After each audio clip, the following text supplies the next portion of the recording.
मेरी माशाल्लाह 5 बहनें हैं, you know I have a daughter, I am married, I have a wife. तो वही आप वाली बात, हम ऐसे तो हम भी फेमिनिस्ट हैं, we want the best for our women, don't we? बिल्कुल। और इस्लाम तो फिर मेरे ख्याल से सबसे बड़े जो फेमिनिज्म की जो प्रीचिंग है वो तो फिर इस्लाम से आती है। आपका टैलेंट अगर अच्छा है तो आप पाकिस्तान में पहली बात आप कर क्या रहे हो, आप जाओ IFBB शोज खेलो, और उधर से फिर आपकी अगर कमाई की बात करें तो it's not enough just to win a pro card.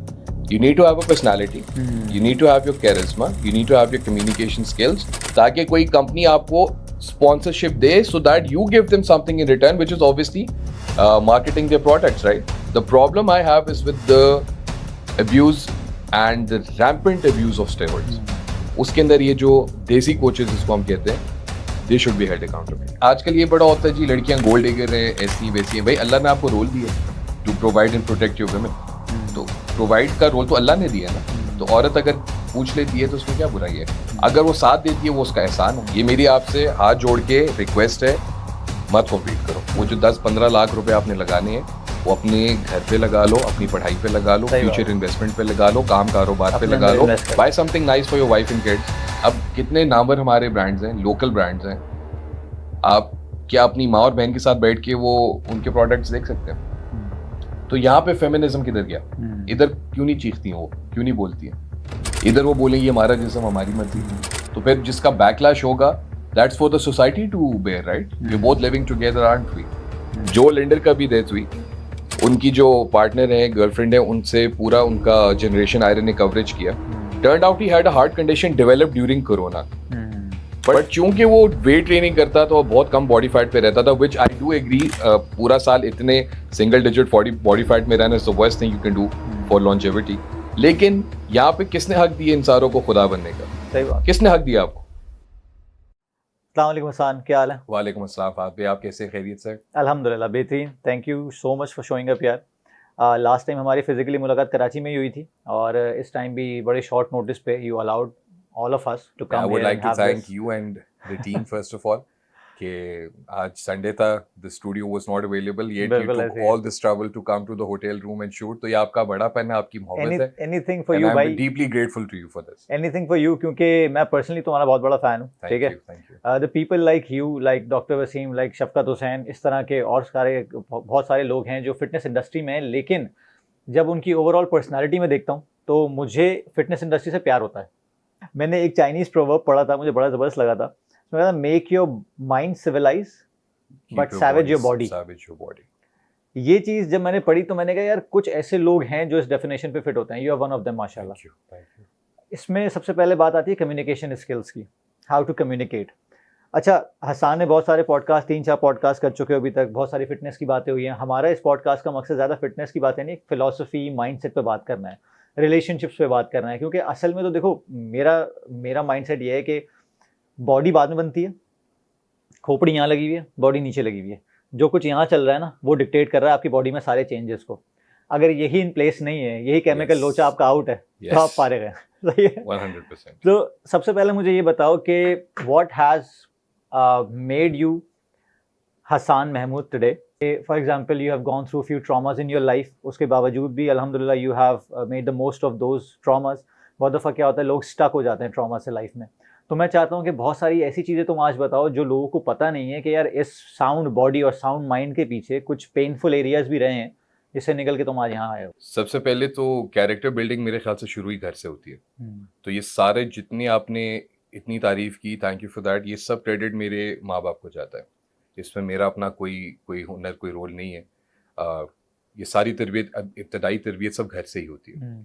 और रही बात कम्युनिकेशन स्किल्स की, the more you interact with people आपको समझ लग जाती है कि वो दो ही बेसिक्स हैं, कॉन्स्टेंट्स हैं, respect and love. As long as you keep that in the conversation with any person you dealing with, no matter how difficult or how easy they are, you can get through to them. प्यार और इज्जत से आपका बहुत ही मुश्किल है कि you it's not reciprocated. मैंने जितना अभी तक देखा है, प्यार और इज्जत हमेशा रेसिप्रोकेट होती है। तो the character building part goes to any good you see. मैं हमेशा कहता हूँ जितना थोड़ा सा भी किसी को अगर कोई गुड नज़र आता है किसी भी डिपार्टमेंट में, that I will give credit to my parents for that. सही, ज़बरदस्त। अच्छा, मुझे बताओ कि शादी को कितना अर्सा हो गया? 10 साल। 10 साल हो गया। कितने बच्चे हैं? मेरे 3 थे. I have 1, 2 passed away. 2 passed away. अच्छा, थोड़ा सा मैं चाहूँगा कि मैं असल में देखो, it's not an opportunity to cash in on this thing, लेकिन बहुत दफ़ा क्या होता है कि लोग ना सिर्फ लोगों की लाइफ में अच्छा देख रहे होते हैं और अपने आप को उस अच्छे से कंपेयर कर रहे होते हैं. ये बहुत बड़ा अलमिया है कि यार उसकी लाइफ में क्या मसले हैं, उसकी इतनी बड़ी बॉडी है, उसके पास इतना पैसा है, ये सब कुछ है. मैं थोड़ा सा ही चाहता हूँ कि यार हम लोग बेसिकली उन पेनफुल मोमेंट्स की बात करें जो ज़िंदगी में हुए हैं और उससे क्या लर्निंग्स आई हैं जो बेसिकली उन लोगों के लिए कारआमद साबित हों जो ये समझते हैं कि यार pain is not the part of life, pain should not be there at all. देखिए, पहले तो आपको ये तस्लीम करना है और समझना है कि ऐसा कोई इंसान इस दुनिया में नहीं है जिसने अपनी ज़िंदगी में पेन या ट्रेजेडी किसी ना किसी सूरत में इंकाउंटर ना की हो. वो how you respond to it is entirely up to you. वो एक बड़ी मशहूर, आपने भी एक शॉर्ट स्टोरी सुनी होगी कि एक ड्रंक फादर के 2 बेटे होते हैं, and one of them turns out to be a successful businessman and the other turns out to be a drunk just like his father. तो उनसे दोनों से एक ही सवाल पूछा गया कि why are you like this, और दोनों का जवाब भी एक था, my father was a drunk. So one son decided this is not how I want to live. He made a better life for himself, and the other said बाप ऐसा तो मैं भी ऐसा हूँ. So that is entirely up to your response to a particular situation. मैं ना पहला इंसान हूँ ना आखिरी इंसान हूँगा जिसके साथ इस तरह का ट्रेजेडी पेश आई. 2 बच्चे, वालदा, and very sudden all of that. But अगर आप आसपास दुनिया में नजर दोहराओ तो अपनी प्रॉब्लम्स बहुत छोटी लगती है. मुझे फिर भी वक्त मिला अपनी वालदा के साथ, अपने बच्चों के साथ. कम था जैसा भी था, I still got time to speak my heart out, talk to them, love them more. बहुत से लोग हैं जिनको ये मौका भी नहीं मिलता. Right, like I was boarding this flight on my way to Karachi और मेरे जहन में वो जो हमारा PIA का जहाज क्रैश किया था कराची में, वो बार बार रिपीट हो रहा था कि वो भी मेरी तरह की थे. They were about to you know message their loved ones. उन्होंने भी मेरी तरह ही मैसेज किया होगा, alright this is the time, I just you know we about to take off, खाने में ये बनाना, alright pick me up at this time, you know the regular conversations we all have. They were there the same way, right? And how did that end? तो once you realize how fragile life is, it makes it all the more beautiful. So the Hassan 10 years ago and the Hassan sitting in front of you today is wiser in the sense that I now realize how vulnerable we all are. और ये जिंदगी का जो धागा है किस कदर बारीक है. तो now I train with more gratitude as I did 10 years ago. अब मैं हर सेशन के बाद अल्लाह का शुक्र अदा करता हूँ कि अल्लाह आपने इस काबिल बनाया कि I could get through this session. Or if anything, I achieve something, I get something, I'm more thankful now. क्योंकि I realize that, you know, this is all going to end. It's not going to stay forever. और हमारा तो काम आपको पता ही है, the amount of stress we put our joints and body through. बिल्कुल ऐसे ही है. तो हमारा तो career span वैसे भी इतना कोई long lasting नहीं होता. बहुत आपने हद की. I think we'd be lucky the way we train and the stress we induce ourselves to. I think we could round it off in mid-40s or 50s at peak performance level. वो भी आप बहुत मैं ideal case scenario बता रहा हूँ. So once you realize something is not going to stay, चाहे वो आपकी physique है, आपकी सेहत है, the people around you, we might not have this conversation ever again. We never know where life would take you and where it would take you. बिल्कुल ऐसे ही है. So once you realize everything is going to end, that's when I think the beauty of life begins. और सबसे important point जो है ना, relationship with pain. अभी एक रिसेंटली फिल हीथ का मैं पॉडकास्ट देख रहा था, उसने बड़ी ज़बरदस्त बात की रिलेशनशिप विद पेन के बारे में. उससे काफ़ी सारे इंसाइट्स थे. I want the same thing from your side कि हम बेसिकली लाइफ में पेन चाहते नहीं है. फॉर एग्जांपल कोई बंदा आता है, वो जो आपके डॉम्स होते हैं, डिलेड ऑनसेट मसल सोरनेस जो होती है, वो बेसिकली लोग ये सोच के भाग जाते हैं कि यार 3-4 दिन में इतना दर्द हुआ जिससे पहले तो कभी हुआ नहीं, या ट्रेनर गलत है, या कोई उसने हमारे साथ मसला कर दिया. फिर वो दूसरे ट्रेनर्स पे हॉप करते हैं कि भाई ये मसला हो रहा है हमारे साथ. दूसरी चीज़ क्या होती है कि भाई आपकी लाइफ में ग्रोथ जब भी होती है, आप किसी कॉर्पोरेट सिचुएशन में जाते हैं, आप कोई बिजनेस स्टार्ट करते हैं, पेन इज़ ऑलवेज देयर. आप फैमिली स्टार्ट करते हैं, पेन इज़ ऑलवेज देयर. सही. तो ये जो पेन की सिचुएशन है, what is your learning from the pain कि यार पेन को किस तरह देखना चाहिए, क्योंकि असल में ग्रोथ का कैटलिस्ट जो होता है वो यही होता है, चाहे आपकी फिजिकल हेल्थ हो, मेंटल हो, इमोशनल हो. Pain I think is the greatest master in life. आपकी बहुत सी चीज़ों के जो बैरियर्स हैं वो टूटते ही तब हैं जब आप you go through pain. Pain is like standing at the edge of the cliff. Either you'll make that jump or you'll stay stuck there for the rest of your life. तो जो majority आप जो success stories देखते हो, जिनको मैं देखता हूँ, they knew how to channelize that pain. And the most unfortunate people I've seen is जिन्होंने उस pain को mentally अपने आप पे हावी होने दिया. And they let the pain put them down. ये आपकी ना दीन की तरबियत है ना दुनिया की तरबियत है. सही बात है. Pain can help give you that push when you're standing at the edge of the cliff. That is it. और उसको किस तरह चैनलाइज करते हो वो आपके ऊपर है. And I feel very sorry for those who use pain as an excuse not to do well in life. You know, you come across so many individuals who have this sorry tale कि चूंकि this happened to us, अब हम नहीं कर सकते, दर्द ही बहुत है, या ऐसा हो गया, दर्द ही बहुत है. तो don't use that as an excuse. You know, use that as a catalyst. Or pain will help you, and if you master it, it is going to make you achieve the unbelievable. आप किसी भी, अब देखिए इमरान खान साहब की वालदा अगर cancer से शायद फौत ना हुई होती तो वो शौकत खानम ना बनाते. Pain will make you either an empath or it can turn you the other way around. अब वो आपकी कैरेक्टर बिल्डिंग और आपके माइंडसेट पे कि आपने उसमें से कौन सा सबक उठाना है. तुमने एक पॉडकास्ट में कहा था, बड़ी खूबसूरत बात की थी, मुझे वो हिट की. तुमने कहा टेस्टोस्टेरोन को बेसिकली लोग बोलते हैं ना कि टेस्टोस्टेरोन लेके आप टकरे मारने लगते हैं इधर उधर. तो ऐसा नहीं है कि अगर आप जंगली थे और आप टेस्टोस्टेरोन आ गए, what you are. अगर आप बिल्कुल ऐसे पैसा आपको जो आप होते हो ना, पैसा आपको और ज्यादा कर देता है. अगर आप खबीस होते हो तो आप हमेशा से ऐसे ही थे. वो कहते हैं ना कि अगर आप होटल जाके एक्स्ट्रा पानी या एक्स्ट्रा पैकेट चीनी इस्तेमाल करते हो जिसकी जरूरत नहीं होती, तो उसका मतलब आप पहले से ही चोर थे. वो आप होटल आके या पहले से नहीं थे, तो आप it just enhances performance enhancer. Like testosterone की अगर हम बात करें, it'll just enhance who you already are. So you'll just see a more magnified version of yourself. वो आपको ऐसा नहीं है कि एक बहुत काम आदमी को आप टेस्टोस्टेरोन दोगे तो वो पागल हो जाएगा या टकरे मारेगा, लेकिन ये कि अगर पहले से you have a disposition for it, it will definitely enhance it. सही है. अच्छा, तुम you are age 32, right? Yeah. I'm 37. There is a difference of 5 years. सही है. देखने में डेफिनेटली मेरा छोटा भाई भी, हमारे यहाँ तो ये होता है ना कि छोटे जो होते हैं वो ज़्यादा बड़े लगते हैं. नहीं, हाँ, इधर भी ऐसे ही है. You look way younger than me. इधर भी ऐसे ही है. अच्छा, इसमें मैं बात करना चाहूँगा बॉडी शेमिंग की, क्योंकि दोनों तरफ है. फॉर एग्जांपल, अगर लोग मुझे देखते हैं मैं जिमिंग कर रहा हूँ, या फिर अभी कुछ अर्से पहले किसी ने मेरा इंटरव्यू किया था, किसी ने नीचे आके कमेंट किया, भाई चूज़ा क्या बताएगा, बॉडी कैसे बनती है, अपनी बॉडी देखिए इसने, ये है वो. तो ये बॉडी शेमिंग है. सही है. किसी ओबीस बंदे को भी देखते हैं तो बॉडी शेमिंग करते हैं, किसी सूखे को देखते हैं बेचारे बॉडी शेमिंग करते हैं. तुम्हें देखें तो बोलते हैं यक. मैंने ऐसे लोग देखे हैं जो तुम्हारी तस्वीर देख के, जैसे मैंने ख़ानदान में किसी वो देखा, मैंने शेयर किया तो किसी ने मुझे कहा यार ये बनता है, ही इज़ यक. मैंने कहा एक्सक्यूज़ मी, यक? तो मेरे भी फोन पे बात कराना है उनसे. तो अच्छा, that actually is a huge compliment for me. See, I'm not in this to look pretty, right? I'm not in this to जिस तरह to be desired. I have a personal goal, and if that's I realize and I understand that it might not appeal to a lot of people. बिल्कुल ऐसा ही है. But I'm happy with देखो, तुमने जो तुम skinny रहे हो काफी अर्सा, सही है. Oh yes, underweight. हाँ, painfully underweight. बिल्कुल ऐसे ही है. तो तुम्हारे पास कोई रीजन था अपने आप को चेंज करने का, और तुमने चेंज किया, and now you are in that position कि तुम ये कह सकते हो हाँ जो मैं चाहता वो अचीव कर लिया. वो रीजन बहुत सिंपल था, और I've spoken about it many times before, but we'll go through it very quickly again. I fell into a drug habit. तो उसमें मेरे को ब्रेक वाली जो मैं edge of the cliff push की बात कर रहा था, that was one of those moments in my life. या तो उधर मैं बन सकता था या उधर मैं ख़त्म हो सकता था.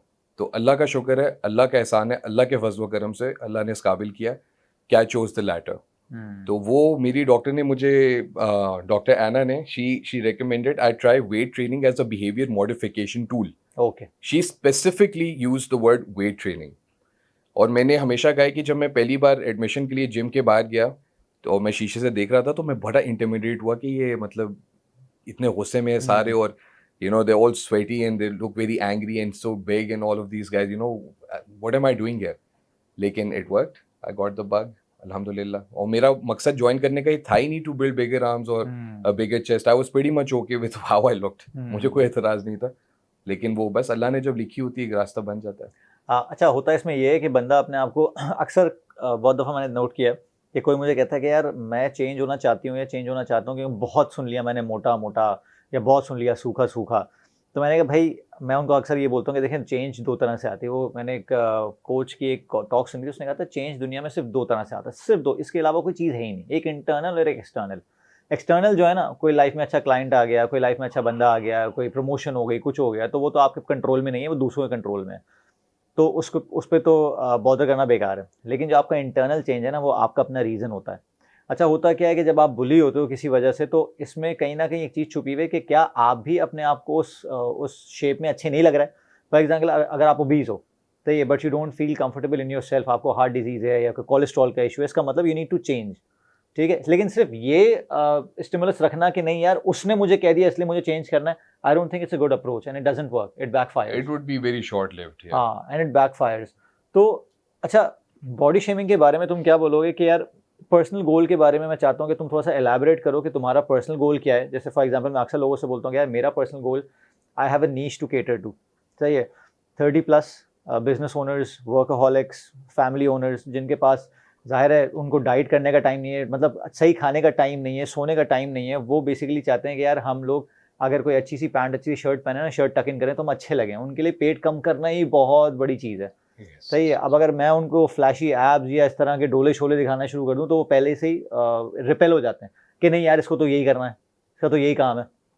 और जो दूसरी साइड है वो बॉडी शेम करती है आपको। अल्लाह ने नबी भी इंसानों में से इसलिए बनाए थे ताकि बाकी इंसान रिलेट कर सके कि ये भी हमारी तरह, इसकी भी बीवी है, इनके भी बच्चे हैं, इनको भी काम मेहनत करके खाना है। तो अगर फरिश्तों में से अगर इस तरह के अल्लाह ताला इंतखाब करते तो अल्लाह को पता था इंसान रिलेट ही ना करते, बिल्कुल, कि आपको क्या पता हमारे मसले क्या। तो आपका जो नीश है वो niche, I won't say it's a niche, I think you target a very large audience actually. You know 90% I think आपकी वाले गोल के ऊपर आएंगे। Everyday working people who need to at least be fit, if not to extreme fit तो हो। तो I think you do a very good job of that. हाँ, लेकिन जब तुम्हें देखते हैं वो लोग तो वो बेसिकली जब आप जिससे रिलेट नहीं कर पाते ना, उसको आप बुली करने लगते हो या उसको बॉडी शेम करने लगते हो, मेरा ये ख्याल है। जैसे तुम्हारे वाले, जैसे जो तुम्हारी टारगेट ऑडियंस है, तुम्हारी जैसी बॉडी चाहते होंगे, वो अगर इस तरफ देखेंगे वो बोलेंगे यार ये कैसा आदमी है। एक 20 बंदे को देखेंगे, अच्छा मसला सारा पता है क्या होता है, चलो इट्स ओके, इट्स नेचुरल, हम कह सकते हैं चलो मसला नहीं है। बंदा चेंज भी हो जाए ना, उसके बाद एक्सट्रीम्स ऑपोजिट हो जाते हैं, फिर जो दूसरे वाले लोग हैं वो दोबारा मतलब चैन किसी को किसी हाल में नहीं है। तो what do you have to say about this for the people who are being body shamed, being bullied? देखिए, अगर तो बॉडी शेमिंग आपके फायदे के लिए है तो मेरे ख्याल से उसमें कोई बुराई नहीं है। That fuels you. हम लोग हैं भी लातों के भूत ना, हम बातों से नहीं मानते। तो अगर मेरा कोई दोस्त है और अगर मैं उसको थोड़ा बॉडी शेम करता हूँ, अगर मैं प्यार से पहले कोशिश करूंगा, नहीं हो रहा। अब ये रेसलिंग में बिग शो को जॉन सीना बॉडी शेम करता था, डिड यू नो? पढ़िएगा उसके बाद, इट्स वेरी इंटरेस्टिंग। तो बिग शो से पूछा how all of a sudden you lost so much weight and you actually start to look like an athlete now. कहते John Cena was my inspiration, और वो मतलब कहता भी था उसको। तो body shaming like the earlier topic pain, उसी तरह आप उसको रिलेट करें कि अगर वो आपके फायदे के लिए है और किसी ने आपको थोड़ा शेम कर दिया है तो अपना ईगो थोड़ा साइड पे रखो, अपना एरोगेंस थोड़ा साइड पे रखो, अंदर कि हाँ ये प्रॉब्लम है, and work on it. There is no other answer to it. And अगर थोड़ी बॉडी शेमिंग से या थोड़ी बेइज्जती से इंसान की पूरी बेहतरी हो जाती है तो वो बड़ी अच्छी चीज होती है, कोई बात नहीं। हम लोग भी मारे खा खा के और बड़ों की बेइज्जती सुन सुन कर ही बने हैं ना, तो वो इट्स ओके। आजकल मैंने पहले भी पॉडकास्ट में बोला था, ज्यादा सेंसिटिविटी का इशू बना हुआ है सबको। तो वो मेरे ख्याल से they should टफन up a bit. इतने सॉफ्ट हार्टेड हो, इतने फ्रेजाइल ईगोज में ना, वो जिंदगी में नहीं चलेगा। बल्कि मैं एक मीम देख रहा था, वो एक सुपरमैन को अरेस्ट करके लेके जाते, वो मूवी का क्लिप था और कैप्शन दिया हुआ था, me in 2050 after asking an obese friend of mind to start working out. मतलब इतने सेंसिटिव हो गए थे कि मुझे अरेस्ट कर दिया उन्होंने। That was the context of the whole video. लोग सॉफ्ट होते जा रहे हैं। तो लोग एक तो सॉफ्ट हो रहे हैं, बॉडी शेम करती है अगर आपके फायदे के लिए किया। लाइक मेरा अगर कोई अपना है, प्यारा है मुझे, और मैं उसके साथ इस टर्म्स पे हूँ कि अगर मैं उसको प्यार से समझा रहा हूँ, नहीं सुन रहा, और उसकी बेहतरी इसमें है कि मैं उसको थोड़ा बहुत कर लूँ उसकी बेहतरी के लिए, तो I would do it. If that makes a move, why not? इस पे भी काफी लोगों की हट जाएगी वैसे तो, लेकिन मैं चाहता हूँ देखिए, वो अगली बात मैं यही कर रहा था कि अगर आपको ये फिक्र लगी रहेगी ना कि लोग क्या कहेंगे, तो it doesn't work like that. मुझे I've been very fortunate। मुझे अल्हम्दुलिल्लाह मेरी वालदा अल्लाह जन्नत नसीब करे, वो भी कहती थी मेरे इस बच्चे ने बहुत प्यार कमाया, इसको लोग बहुत प्यार देते हैं। माय नेगेटिविटी और negative comment ratio is close to nothing. लोगों ने हमेशा बहुत प्यार दिया है।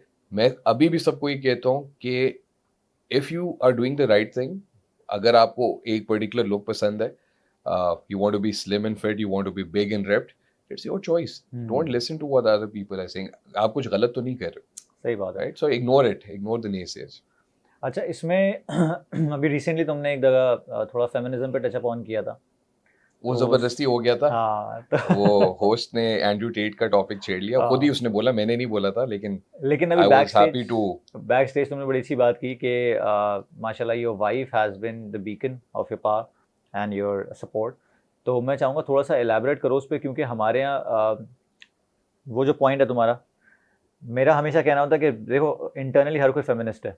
फॉर एग्जांपल अगर मुझे अपनी बेटी, अपनी बहन, अपनी बेगम, अपनी माँ का ख्याल है तो definitely I am a feminist. कहीं ना कहीं मुझे उनकी वेल बीइंग का ख्याल है, क्योंकि वही सपोर्ट कर रही है देखिए भाई। मुझे अभी तक मुझे क्या, जितने लोग ये टर्म यूज करते हैं उनको खुद भी नहीं पता खुद भी व्हाट नहीं इट पता मींस। उनको। पहले बिल्कुल आप एक ऐसे ही। यूनिफॉर्म डेफिनेशन तो ले आइए, hmm, then we can talk about what it is.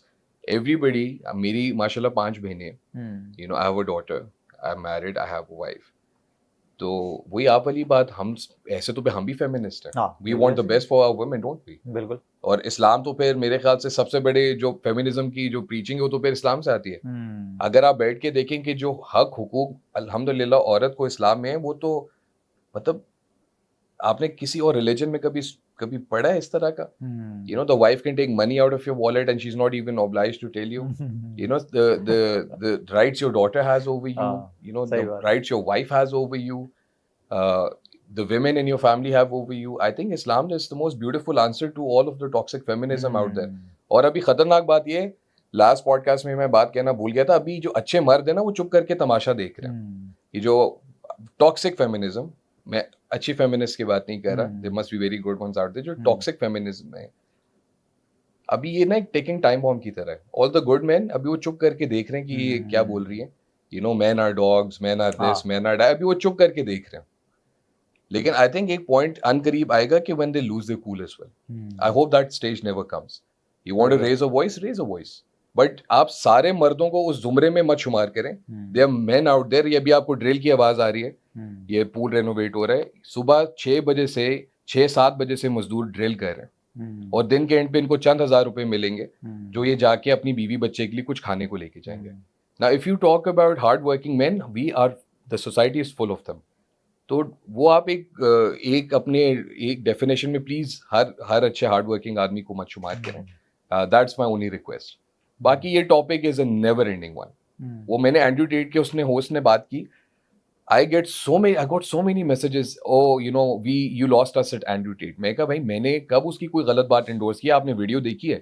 ऐसे तो आपके माँ बाप भी कुछ बातें ऐसी कर जाएंगे जो आपको शायद आप रिलेट ना करो, तो क्या करोगे? माँ बाप के आगे खड़े हो जाओगे। तो मैंने इतनी सी बात की कि जो सही चीज है उसको एक्सेप्ट करो, सीखो, जो गलत है उसको इग्नोर करो, इसमें कौन सी रॉकेट साइंस है? I also want you to mention that again, जो हम बैक स्टेज पे बात कर रहे थे अभी, कि योर वाइफ वो जो पहला डम्बल और पहला बाबल था, Yeah, she was there since the beginning of the journey. She was there from day one, and I would not be here if it wasn't for her.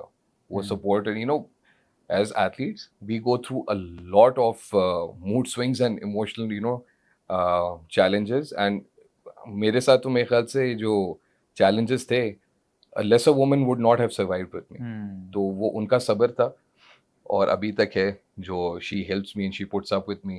And अभी तो उनको understanding भी काफी ज्यादा हो गई है। मैं उनको अक्सर कहता हूँ हाफ ट्रेनर तो आप खुद भी बन गए सुन के सिर्फ when I deal with people.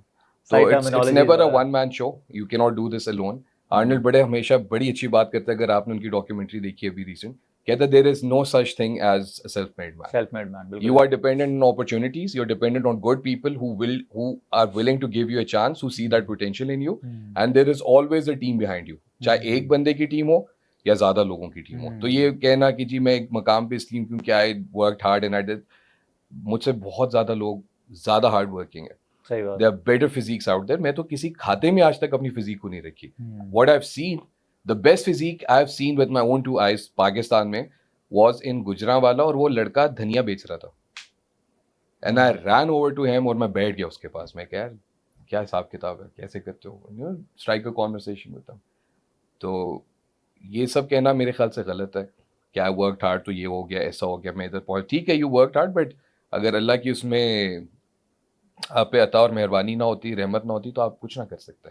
And the people who helped you get there, I remember all of them and I am in touch with them till date, whoever it was, they all know who they are if they're listening to it in any capacity. Was it emotional support, if it was, you know, something as simple as sitting next to me and, you know, trying to make me feel better, मुझे सब याद है और आज तक we are closely knit together. But obviously at the end of the day, your spouse, your better half, gets to see the good and the bad and the ugly, right? So I would give all that credit to her. अब जैसे आपने उसकी बात की, अभी self made की बात हो रही थी, the first time I entered a gym 2010 अगस्त, बरसात का महीना था, basement gym, I8 में lifestyle. That's where I started, and the power was off. और मुझे नहीं पता था कि this is not a good way to start, lifting weights. So मैं अंदर चला गया. सर ने एक स्मिथ मशीन पे इंक्लाइन बेंच सिखाया मुझे.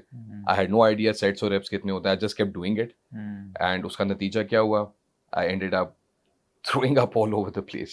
So I used to rush out, throw up, and there was this very kind gentleman जिनका एक मिल्क शेक का स्टॉल था. तो उन्होंने देखा 2-3 बार लड़का आया है और ठीक ठाक उल्टियां कर रहा है बेचारा कमजोर सा. तो उन्होंने मुझे बनाना शेक बना के दिया. He didn't even charge me for it. He didn't even ask me for it. तो how do I know कि अगर उस दिन वो सर उधर ना होते, साहब ना होते, और वो शेक मुझे ना ऑफर करते, जिसको पी के मैं वापस बाय द वे गया, आई डिड नॉट स्टॉप, मैं फिर अंदर गया, तो maybe who knows, maybe I would have been disheartened. तो उनका भी शायद किरदार था. हर इंसान का कहीं ना कहीं रोल होता है एट अ गिवन पॉइंट. तो nobody is self made. You can not never be self made. You can never be a one man army. I find it very arrogant and very derogatory when I listen to these interviews of multiple people from different walks of life talking about how we overcame this and how we did this and how we did that. Good for you, but there were lots of people, and I think किसी भी platform पे never miss the opportunity to say thank you to them. Had it not been for them, आप जो final product देते हो उसके पीछे बहुत working होती है. Like we are sitting here, and if it wasn't for these two gentlemen, we would not be having this podcast in a hotel room. They came in advance, they set up all this difficult equipment, and made sure we got the right angles and the lightning and everything. तो अगर podcast अच्छा जाता है इंशाल्लाह, which I'm sure आपका podcast है तो अच्छा ही जाएगा, तो they are to be thanked as well, right? So we all come together to produce a beautiful finished product. जैसे एक फिल्म के एंड पे क्रेडिट्स का कितना लंबा वो चलता है, बिल्कुल ऐसे ही है. तो it's very important to give credit where it's due and to say thank you where it's due. You should let those people know that you played a very important part in my journey. Yeah, this actually brings me to the next question, क्योंकि experience भी रहा है, observations भी रही हैं, और सबसे ज़्यादा जो फिटनेस और बॉडी बिल्डिंग की जो इंडस्ट्री बदनाम है ना पाकिस्तान में, वो इसी वजह से है कि यार जो बॉडी बिल्डर्स होते हैं ना, ये बड़े एरोगेंट होते हैं. ठीक है, इनको बात करने की तमीज़ नहीं होती है. It's a common perception. सही है. अब इशू सारा क्या होता है, एक तो हमारे यहाँ बॉडी बिल्डिंग कॉम्पिटिशन अच्छे खासे होते हैं, बहुत सारी फेडरेशंस हैं. तो ये अब बहुत सारी फेडरेशंस में एक तो मैं ये देखता हूँ कि लड़का बेचारा जो तैयारी कर रहा है, लड़के जो तैयार होते हैं ना, वो बहुत सारा पैसा लगाते हैं. वो बेसिकली इंजेक्शन पे भी पैसा लगा रहे होते हैं, मतलब अब्यूज़ भी, स्टेरॉइड को अब्यूज़ भी कर रहे होते हैं, डाइट पे भी पैसा लग रहा होता है, ट्रेनिंग पे भी पैसा लग रहा होता है जो उस्ताद करवा रहे होते हैं. इसके अलावा जब वो तैयार होकर किसी भी, जैसे 10 फेडरेशन है, किसी एक फेडरेशन से खेल रहे हैं, उसके बाद 10-15 हज़ार या 25 हज़ार का प्राइस मनी जीतने के लिए पीछे वो पता नहीं कितने पैसे दे भी देते हैं. मतलब रिश्वत भी देनी पड़ती है कि यार अपना नाम ऊपर लेकर आएंगे. तो ये सारी जो प्रैक्टिसेस हैं, ये मुझे लगता है कि यार ये बॉडी बिल्डिंग नहीं, ये सिर्फ ईगो बिल्डिंग की है और कुछ नहीं है. देखें, अगर सिर्फ एक छोटा सा काम हो जाए ना कि पूरे पाकिस्तान में एक यूनिफॉर्म बॉडी हो जाए, you would be surprised. I think मेरी प्रेडिक्शन, अगर एक यूनिफॉर्म बॉडी हो जाए, एक मिस्टर पाकिस्तान हो रहा है, एक मिस्टर पंजाब हो रहा है, बिल्कुल, आप सोचें कि लेवल ऑफ कंपटीशन किस म्यार का होगा. और उसमें से आई बिलीव कि हमारे जितने आज से पहले IFBB प्रोज 3-4 ही हैं, I think in the next 2 years if we have a uniform body, easily we can get another 7-8 pros out of Pakistan, अगर एक यूनिफॉर्म बॉडी हो. और पॉलिटिक्स आपको पता है उसने हर चीज का नाश मारा ही है. बॉडी बिल्डिंग में तो है भी बहुत ज्यादा. बिल्कुल, मैंने भी आपको बताया ना 2010 में जब आई कॉम्पीटेड जूनियर पाकिस्तान में, तो वो टाइटल फाइट के पीछे वो गाड़ियां और बंदूकें ले आए कि जी इधर आज खून खराब होगा लेकिन जीतेगा ये. तो that was, I was a little kid back then, 17-18 साल का बच्चा था. और जब मैंने देखा कि यार ये तो मतलब एक टाइटल के पीछे यहाँ तक बात आ गई है, तो फिर आप कैसे एक्सपेक्ट करते हो कि इंटरनेशनल मटेरियल हमारे यहाँ से निकलेगा. और उसके पीछे कितना अब्यूज़ है, मतलब कितना ड्रग का अब्यूज़ भी है, कितने महंगी चीज़ें लोग कंज्यूम कर रहे होते हैं, अपने रिलेशनशिप को कॉम्प्रोमाइज़ कर रहे होते हैं. उसके बाद चलो $25,000 या कुछ ऐसा कुछ प्राइस मनी हो या कोई 5-6 लाख रुपए हो, समझ में आता है. देखिए, मुझसे इतने लोग पूछते हैं ना कि आप क्यों कॉम्पीट नहीं करते. मैंने भी आपको थोड़ी देर पहले उसका जवाब दिया था. जिस दिन 25-30 लाख कम से कम विनिंग प्राइस होगा, मैं सबसे पहले जाके अपना नाम. और अभी जितने एथलीट्स, कॉम्पीटिंग बॉडी बिल्डर्स मेरी बात सुन रहे हैं, I am sure this is going to cause a huge stir, but उनके भाई हूं ना, उनके लिए बेहतर सोचूंगा. और वो भी जितना जो मुझे जानते हैं उन्हें पता है कि I will always give an honest opinion. Any competing body builder जो इस वक्त ये शो देख रहे हो, मेरी आवाज सुन रहे हो, मुझे देख रहा है, डोंट कॉम्पीट. ये मेरी आपसे हाथ जोड़ के रिक्वेस्ट है, मत कॉम्पीट करो. वो जो 10-15 लाख रुपए आपने लगाने हैं, वो अपने घर पे लगा लो, अपनी पढ़ाई पे लगा लो, फ्यूचर इन्वेस्टमेंट पे लगा लो, काम कारोबार पे लगा लो, buy something nice for your wife and kids, get a better car, upgrade your lifestyle. Don't do it. ये जो पाइप ड्रीम है ना, ये आर्नल्ड साहब ने शुरू किया था। यहाँ पे भी सबको वही है कि you get on stage, you'll win a title, you'll get a call from a movie producer, you'll be cast in a ये pipe dream है, right? So Arnold has a huge role to play, but not everybody has the will and grit and opportunities and the platform which he did. ठीक है, उसने पूरा अपना मुल्क change करके हिजरत किया, उसने यूएसए गया, उसको पता था इधर ही मुझे बनना है, जो होगा इधर होगा। तो अभी कोई भी, और ज्यादातर कॉम्पीटिंग बॉडी बिल्डर्स आपने भी नोट किया होगा, गरीब घर के लड़के होते हैं। हाँ बिल्कुल। तो that is their way out, they think this is our way out of poverty, कि हम फिजिक बनाएंगे तो हमारा लाइफस्टाइल या कुछ बेहतर होगा। कुछ भी नहीं होगा, आप अपनी सेहत के साथ खेल रहे हो। जस्ट कॉम्पीट करना है, उस लेवल पे करना है कॉम्पीट जिधर आपका कोई रिटर्न भी मिले आपको। अगर आपका 10 लाख लग रहा है, कम से कम चलो 15 तो आपको वापस मिले, तो समझ आती है। If that is not the case, मेरे जितने भाई, प्यारे भाई, मेरे मासूम भोले भाले भाई जितने मेरे सुन रहे हैं, मेरे कहने पे do not compete if the reward is if the risk is outweighing the reward, please don't do it. यार ROI एक चीज होती है ना, आपको रिटर्न ऑन इन्वेस्टमेंट चाहिए ना, आप इन्वेस्ट किए जा रहे हो, रिटर्न क्या है? रिटर्न क्या है? कुछ भी सिवाय एक मेरा ख्याल से प्लास्टिक की ट्रॉफी के और कुछ 5-10 हज़ार रुपए के। या चले अगर CD70 भी दे रहे हैं, लेकिन फिर भी है। हाँ फिर भी। For the price that you're paying in terms of your health and sacrifice, that is और दूसरा पता है क्या, बड़ा बुरा भी महसूस करेंगे अक्सर जो ये बात सुन रहे होंगे अभी। I've judged so many shows myself, हाँ, लेकिन ये है कि उनको मैंने जितना ऑब्जर्व किया है, I've been in this a while now, they think it's their way out. ये देखो, मैं ये बात जो की ना, मैंने ऐसे लेमैन की है, मेरा बॉडी बिल्डिंग से ताल्लुक नहीं रहा है, सही है। मेरा जब मैंने कहा ना, मेरी नीश वो है ही नहीं। मैं तो बेसिकली अपील ही उन लोगों को करता हूँ जो बेचारे सोच भी नहीं सकते, जो जिम जाने का नहीं सोच सकते, बॉडी बिल्डिंग तो दूर की बात, ठीक है। अच्छा, इसमें सारा मसला ये होता है कि एक तो आप गलत लोगों को गलत तरह से मोटिवेट कर रहे हो, और दूसरी बात, आप इसमें आगे जाके ना सिर्फ कंप्लेनिंग एटीट्यूड रखते हो और कुछ नहीं रखते। मैंने कितने सारे एथलीट्स को देखा है, कितने सारे एथलीट्स को देखा है कि वो कंपटीशन जीत के ना बोलते हैं, जी देखें हम जीत कर आ गए, हमें कोई देख ही नहीं रहा। तो यार क्या जीत कर आ गए हो? मेरा उनसे ही सवाल है, इन ऑल ऑनेस्टी, क्या जीत कर आ गए हो आप? क्या जीता है? IFBB प्रो लेवल जीते हो, क्या जीते ऐसा हो? कुछ नहीं है ना। और अगर जीत भी गए हो तो दुनिया का कौन सा IFBB प्रो शो है या विनर है जिसके शो जीतने के बाद वो रातों रात मिलीनियर बने? देखिए, बॉडी बिल्डिंग का जो पैसा आता है ग्रैंड स्केल पे, वो सिर्फ या तो विनिंग प्राइस से आता है ओलंपिया लेवल पे, या Arnold Classic. These are the 2 shows which pay good money, ठीक है। जो निजी शोज होते हैं $5,000-10,000 से ऊपर का, उसका विनिंग प्राइस नहीं है। मुझे एक मिसाल दिखा दें, ये जितने हमारे लोग बैठ के कंप्लेन करते हैं कि हम ये कर क्या है। पहली बात तो ये कि आपकी फिजिक उस मेयार की और उस लेवल की नहीं है। I recognise that since a long time. मुझे लोग कहते हैं आप इंटरनेशनल, मैं कहता हूँ भाई मेरी वो इंटरनेशनल जेनेटिक्स ही नहीं है। I will be honest with you, ठीक है। We are not made for this, we are Asians. करोड़ों में शायद कोई एक ऐसा आपको मिलेगा, बिग ग्रैमी आपको मिलेगा करोड़ों में। आप ओलंपिया तारीख स्टडी कर लो, कितने एशियंस मिस्टर ओलंपिया बने आज तक? 2। And not everybody is, that's a genetic fluke of nature which resulted in a big Grammy. It was a genetic fluke of nature which resulted in a Ronnie Coleman. A normal human being, no matter what you give him, जितना मर्जी खिला लो, जो मर्जी उसके ऊपर आप R&D कर लो, you cannot make him to be another Ronnie Coleman. आपको हम जितना मर्जी फैसिलिटेट कर दें, जो मर्जी ड्रग्स दे दें, आप Ronnie Coleman नहीं बन सकते। तो this is a genetic sport. Why don't we realize that? हम क्या करते हैं कि अच्छा 250 मिलीग्राम टेस्टोस्टेरोन पे एक पर्टिकुलर लुक अचीव नहीं, ओके लेट्स गो टू 500। 500 पे आएंगे, अच्छा नहीं हुई, लेट्स गो टू 750, 1500, 2000, बर्बाद। I've come across 2000। चिन्योट के लड़के ने भी एक रिसेंटली मुझसे रब्ता किया, उसका ट्रेनर ने, और जो कि एक बड़ा अच्छा दोस्त है मेरा, and I have to take that matter up with him and warn him not to do that again. तो उस है भी कॉम्पीटिंग एथलीट्स के कोच है, उसने उसको 1500, 2000 क्या क्या मिले, मैं तो पढ़ के परेशान हो गया। And he was a first time user. तो ये मासूम भट्ट साहब बिल्कुल ठीक कलपते हैं। वो कहते हैं कि मुझे पता चले कि ये कौन लोग हैं, मैं तो इनके ऊपर केस कराऊं, उनके ऊपर मैं इनको मैं अंदर करवाऊं। मतलब वो तकलीफ में बात करते हैं बेचारे कि क्यों इस तरह कर रहे हो। तो this is a genetic sport. Please आप सुनने वाले इस चीज को समझें, ये जेनेटिक स्पोर्ट है। We were not meant to be genetically big. Our bone structure is not what you would expect to be seen in Olympia level. वो जो ओलंपिक लेवल एथलीट होता है वो 14-13 साल की उम्र से नजर आ जाता है। बिल्कुल, कि ये कुछ सेपरेट है भाई, इसका कोई हिसाब किताब फर्क है। जे कटलर 15-16 साल की, उसकी फोटो देखिएगा इंटरनेट पे, बड़ी मशहूर है।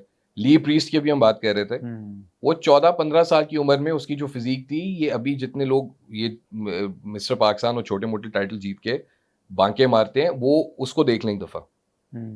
आपका टैलेंट अगर अच्छा है तो आप पाकिस्तान में पहली बात आप कर क्या रहे हो, आप जाओ IFBB शोज खेलो, और उधर से फिर आपकी अगर कमाई की बात करें तो it's not enough just to win a pro card. You need to have a personality, you need to have your charisma, you need to have your communication skills, ताकि कोई कंपनी आपको sponsorship they, so that you give them something in return, which is obviously marketing their products, right? तो सिर्फ अच्छी physique से भी आपको sponsorship या एंडोर्समेंट डील्स वो नहीं है, गारंटीड नहीं है. बहुत से ऐसे एथलीट्स हैं जो कॉम्पीट नहीं करते.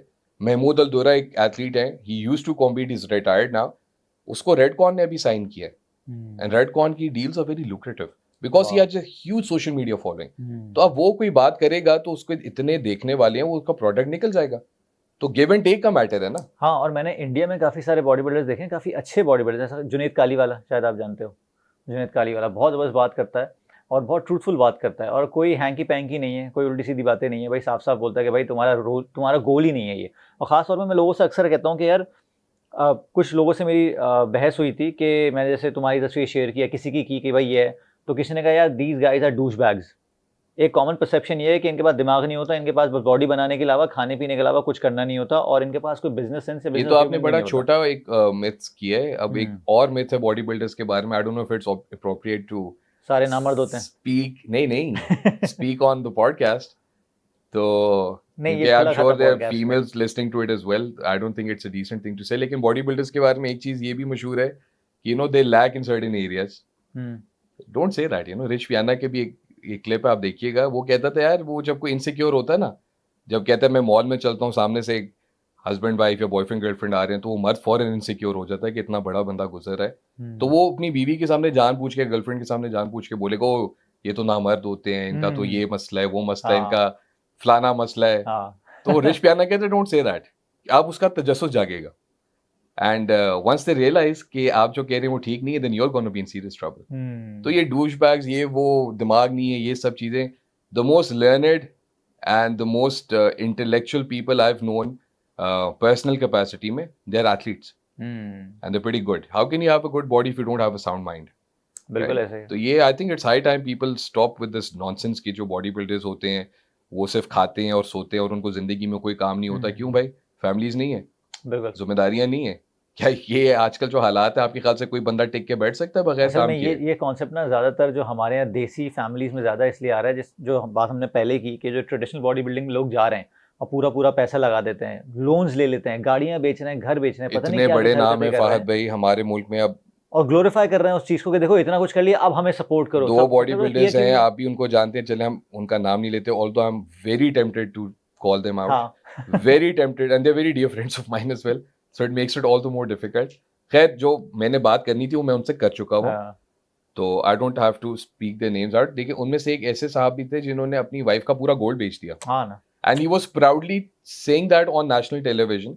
ATV पे बैठ के बड़े फखर से बता रहे थे कि जी मैंने तो बीवी का सारा गोल्ड बेच दिया, और सेकंड पोजीशन आई उनकी किसी ये अफगानिस्तान या ये किसी नेबरिंग कंट्री में, आई थिंक अजरबैजान में कहीं इन्होंने कॉम्पीट किया था, and he got second place in a show which is not even IFBB recognized. तो मैंने अगला सवाल ही पूछा, मैं कहा बेगम को पे वो जेवर वापस खरीद के दिया? Did you compensate for that? Does that make sense to you? हमारे एक बड़े मायानाज बॉडी बिल्डर हैं, काम करते थे तंदूर पे. उन्होंने अपनी कंपटीशन के लिए सुने बहुत ज़्यादा उधार भी लिया, काफ़ी लोगों ने उनकी हेल्प भी की, US गए, एक टाइटल भी जीते. Once again that was not IFBB recognized show, it's just a media hyped event. Muscle media की बात करूं तो मैंने अक्सर सोचा चलें गुड फॉर हिम, उन्होंने जीता, अल्लाह ने इज्जत दी, लेकिन I would spend that effort and money on an event which would actually matter. If it's not recognized तो फिर पॉइंट क्या है? सही कह रहा हूं. सो अगर वही 20-25 लाख रुपए उन्होंने अपनी फैमिली पे या कारोबार पे लगाए होते, I think that would have been a better outcome, don't you think? तो वो आई थिंक, अब मैं क्या बोलूं, मैं बड़ा हैरान होता हूं. पाइप ड्रीम वाली जो बात की, pipe dream, it's a pipe dream. Now it's making sense. फिर यही वापस आके वही आप वाली बात कि जी हमें गवर्नमेंट सपोर्ट नहीं करी. भाई I have travelled quite a lot of countries. मैं आपको हैंड ऑन हार्ट बताता हूं, कुछ जिम्स के जो लोकल लड़के हैं जो कॉम्पीट नहीं करते, they just doing it for the love of it. मैंने उनकी वो फिजिक्स देखी हैं जो हमारे मिस्टर पाकिस्तान को कच्चा चबा जाए। सही कह रहे हो। आई डोंट नो ये किन घोड़ पे सवार हैं, ये किस किस नशे में रहते हैं। इन्हें लगता है कि इनकी कोई ऐसी फिजिक है जो दुनिया में आज तक किसी की बनी नहीं है। आप in the grander scale of things, in the grand scheme of things, आप तो किसी खाते में आते ही नहीं हो। I have met Olympian athletes, मैं मिला उनसे 2016 fit expo Dubai. I was honoured to be the ambassador from Pakistan. मैं मिला हूं, we were in the same hotel, we spend time together. मैं काई ग्रीन, बिग रैमी, सबके साथ मेरा वक्त गुजरा, हम बैठे, हमने गपशप किया।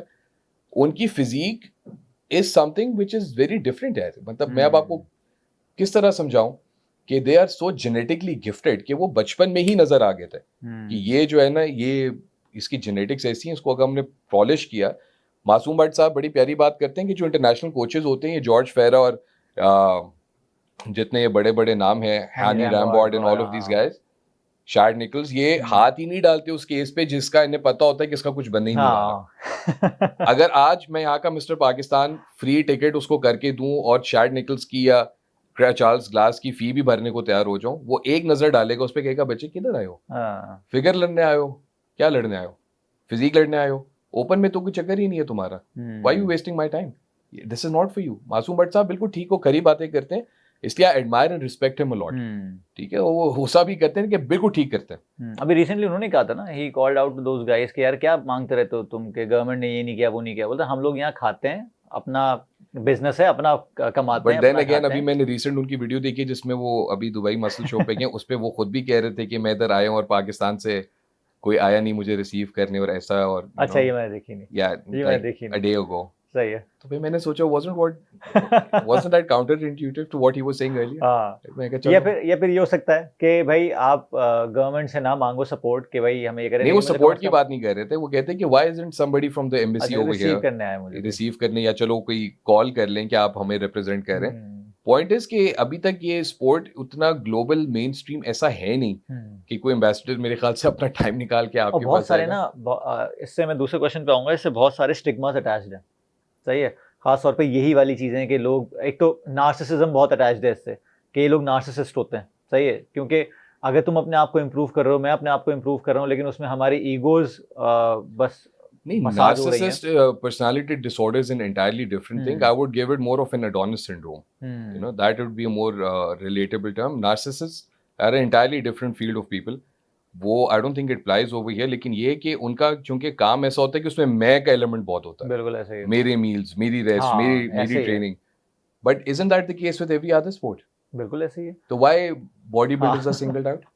मसला सारा ये है। जितना पता है, रॉनी ओसलिवन जो स्नूकर प्लेयर हैं, वो अपने पीक पे 12 घंटे प्रैक्टिस करता था। बिल्कुल ऐसे ही। तो वो क्या मैं नहीं सारे सैक्रिफाइस करने पड़ते हैं सबको, हर फील्ड को, doctor, research work, anything. So body देखें, for some reason body builders are the easiest scapegoats for people, easiest scapegoats.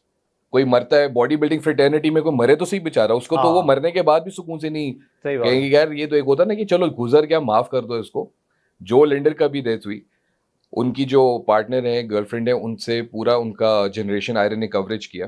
Turned out he had a heart condition developed during corona, but चूंकि वो weight training करता था और बहुत कम body fat पे रहता था, विच आई डू एग्री, पूरा साल इतने सिंगल डिजिट बॉडी फैट में रहना is the worst thing you can do for longevity. लेकिन यहाँ पे किसने हक दिए इन सारों को खुदा बनने का? सही बात। किसने हक दिया आपको कि वो ओवरडोज कर गया तो मर गया? तुम्हें किसने बताया? तुम उधर थे, साइंस का पता नहीं है। किसने बस बॉडी बिल्डर था तो बस मार गया जी स्टेरॉइड। अभी रिसेंटली एक और डेथ हुई एक हफ्ता पहले, और ये क्लिक बेट्स का भी इसमें बहुत कसूर है। अब जनरेशन आयरन ने डेथ तो पब्लिश कर दी, 32-33 साल के एक बॉडी बिल्डर थे। ये वजह उन्होंने नहीं लिखी क्योंकि उन्हें पता था अब कमेंट सेक्शन में सब बटन दबाएंगे, हमारे वो क्लिक्स की हमें पैसे मिलेंगे। He died of he killed himself, suicide. अब जो बाकी हमारी आवाम के लोग हैं वो तो सिर्फ कैप्शन पढ़ेंगे और फिर क्या होगा, एक और गया जी टीके लेते हैं तो मार गया, तो ये हो गया तो वो हो गया। स्टॉप इट यार। भट्ट साहब बिल्कुल ठीक कहते हैं, body building opened doors of nutrition, recovery, sports injuries, sports traumas. You know the medical, मैंने पहले पॉडकास्ट में आपने कहा था कि the medical community owes a lot to the body building fraternity. हमारी डाइट आप देखें, क्या आला से आला न्यूट्रिशनिस्ट क्या वही डाइट नहीं देगा आपको at least on the same staple plan? बिल्कुल वही देगा। तो is that a good thing और अ बैड थिंग? और ठीक है, आपको किसने सर पे बंदूक रखी हुई है आपके, तो आप तुम स्टेरॉइड्स यूज करो, जाओ ना करो यार, किसने बोला करने को? Did anybody ever endorse, did I ever endorse it? हाँ, I will bust the myths because you are chasing the wrong victim at times. बिल्कुल। और सबसे ज़्यादा देखो, मैं एक दफ़ा पहले भी बात की है कि डॉक्टर्स ना बहुत ज़्यादा, खैर स्पोर्ट्स फिजिशियंस होते हैं वो अलग चीज़ है, वो बेसिकली स्पेशलाइज्ड हैं इस चीज़ में। फिजियोथेरेपिस्ट हैं वो स्पेशलाइज्ड हैं, उनको पता है कि अगर कोई इंजरी हो गई ना तो उसके इर्द गिर्द के मसल्स को आपको काम करते रहना ताकि आपका ब्लड फ्लो बेहतर हो और आहिस्ता आहिस्ता आप रिकवर जल्दी करो। लेकिन हमारे यहाँ क्या होता है, majority of the doctors actually से कि भाई बेड रेस्ट है। अब आइंदा बहुत दफ़ा तुमने देखा होगा कि नी पेन के इश्यूज आते हैं लोगों को, जी आप जिंदगी भर स्क्वाट नहीं कर सकते। की बात कर रहे हैं मेरे तो it's I'm been struggling with it since a while now. मेरा जो cartilage है in both knees, it's diminished. So now both of my knees, they friction against each other, and it causes I will have trouble getting up once we finish the show. Okay. Right? आपने देखा भी मैंने 2-3 बार adjust किया है.